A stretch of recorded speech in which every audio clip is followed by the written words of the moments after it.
स्वामी जी, जो मनुष्य कर्मों के जाल और जन्म मरण के चक्र से घबरा जाता है, वही उनसे बचने का उपाय सोचता है।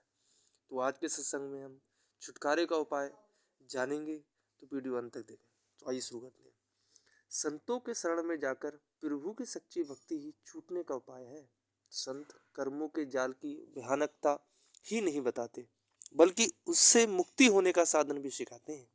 वे कहते हैं कि प्रारब्ध, संचित और क्रियावान कर्मों के बंधन से छूटने के लिए 3 उपाय कर्मों के धैर्यपूर्वक भोग लेना, शरण और शब्द अथवा नाम का अभ्यास है।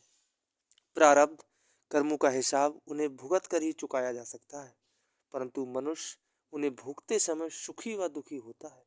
काम, क्रोध आदि के अधीन होकर व्याकुल होता है और उन्हें बदलने की कामना के अधीन होकर नई इच्छाएं और आशाएं, तृष्णाएं पैदा करता है।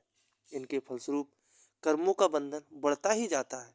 संत उपदेश देते हैं कि हमें अपने प्रारब्ध कर्मों को धैर्य, शांति और क्षमता भाव के साथ सहकर चुका देना चाहिए, क्योंकि प्रारब्ध कर्मों में किसी प्रकार का फेरबदल नहीं हो सकता। कबीर के अनुसार, कबीर जाको जेता निर्मया तातो तेता होए, और राई घटे ना तिल बंधे सो सर कूटे कोई।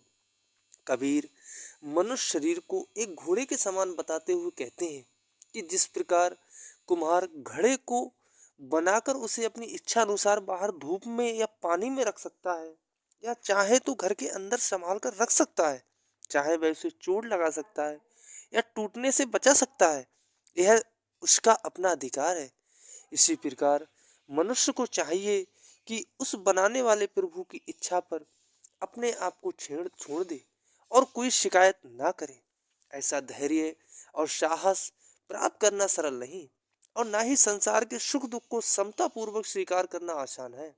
शरण लेने अथवा प्रभु की मौज में अपने आप को छोड़ देने में मनुष्य का सबसे बड़ा बाधक उसका अहंकार है। मनुष्य हर बात में अपने आप को कर्ता समझकर राग, देश आदि में उलझा रहता है। समता भाव प्राप्त करने और अहंकार से छुटकारा पाने तथा बगैर नए कर्मों को बांधते हुए प्रारब्ध कर्मों को भुगतने का सामर्थ्य शब्द या नाम के अभ्यास द्वारा प्राप्त होता है। कबीर कहते हैं कि पिछले कर्मों का लेखा घट या बढ़ नहीं सकता। मनुष्य को चाहिए कि उनसे परेशान ना होकर संतों की सेवा में मन लगाकर अपने उद्धार का उपाय करें। संचित कर्मों का भंडार जो त्रिकुटी में है, उसे शब्द के अभ्यास के द्वारा नष्ट नहीं किया जा सकता। स्वामी रामानंद जी कहते हैं, गुर का शब्द काटे कोट परम। कबीर भी कहते हैं, जब है नाम हृदय धरा भया पाप का नाश, और जैसे चिंगी आग की परी पुरानी घास। गुरु अर्जुन देव जी कहते हैं, हर को नाम कोट पाप परिहारे। तथा स्वामी जी महाराज का कथन है कि शब्द कर्म की रेख कटावे। जन्म जन्मांतरों से जीव के खाते में जो असंख्य संचित कर्मों को इकट्ठे हो गए हैं, वे शब्द या नाम के अभ्यास से कट जाते हैं। कबीर के अनुसार, कोटि कर्म काटे पलक में, जो रंचक आवे नाव। गुरु रामदास जी भी सतगुरु की संगति को पापों और कर्मों के मैल को नष्ट करने की उत्तम रीति बतलाते हैं।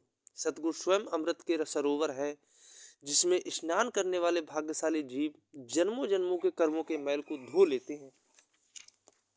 कबीर भी कहते हैं कि जीव ने गुरु के नाम लेने और उनकी शरण में आने से पहले जो भी संचित कर्मों की गठरी बांध रखी है, वह गुरु की ओर लेने पर नष्ट हो जाती है।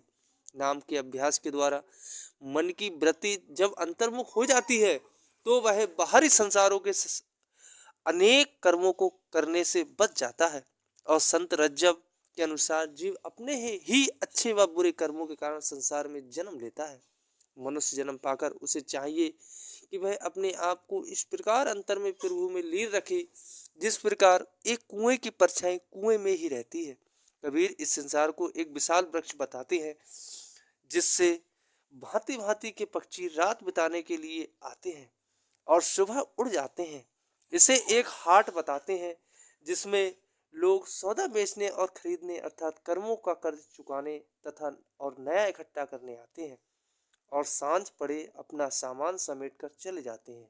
कर्मों के इस निरंतर चक्र से छुटकारा पाने के लिए कबीर का एक लोहार का दृष्टांत देते हुए कहते हैं कि अभ्यास रूपी निहाई पर सूरत और निरत की संगड़ी से पकड़कर नाम रूपी हथौड़े से बलपूर्वक आघात कर कर्म की रेख को मिटाने का यही उपाय है। तो आज की वीडियो यहाँ पे समाप्त करते हैं और आज का सत्संग राधा स्वामी पुस्तक संत कबीर की से लिया गया है। सत्संग का विषय था कि अपने कर्मों से हम कैसे छुटकारा पाएं। राधा स्वामी।